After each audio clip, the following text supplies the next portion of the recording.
Hello everyone, কেমন আছো তোমরা সবাই? আশা করি খুব ভালো আছো।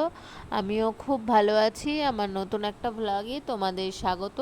আজকের ভ্লগটা এখান থেকেই শুরু করছি। তো চলো তোমরা দেখতে থাকো।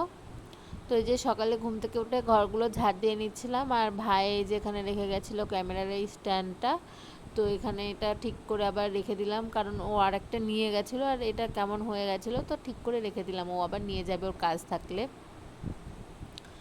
তো এই যে বিছানাটাও একটু গুছিয়ে নিলাম, বিছানাটা গুছিয়ে ঝেড়ে ঘরটা ঝাড় দিয়ে নিচ্ছি।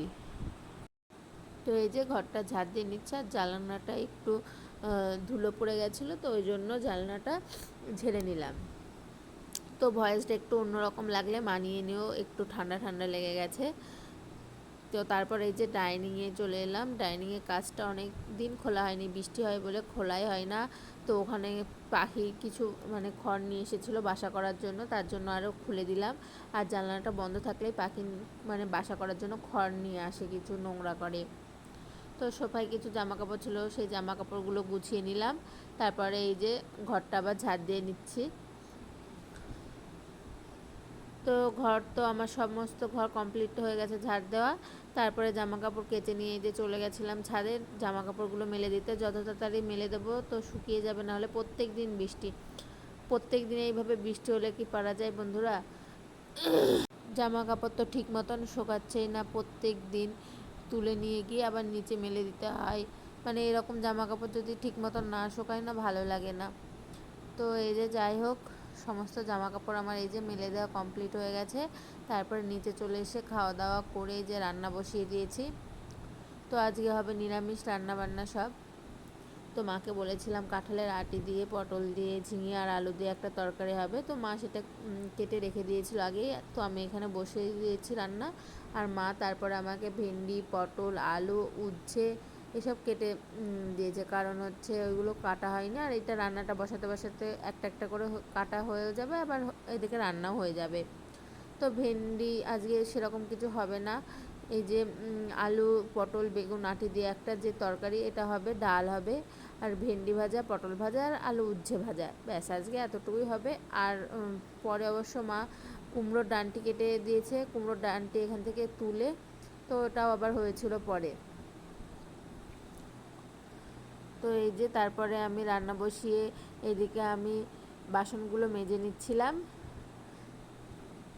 কারণ বাসন অনেকগুলোই বাসন হয়ে যায় সকালে, কেন আমি বুঝতে পারি না।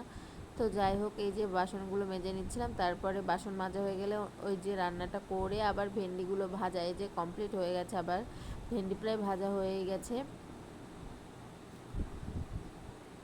তো ভেন্ডি ভাজার পরে আমি আবার পটলগুলো ভাজতে দিয়ে দিয়েছি কড়াইয়ে।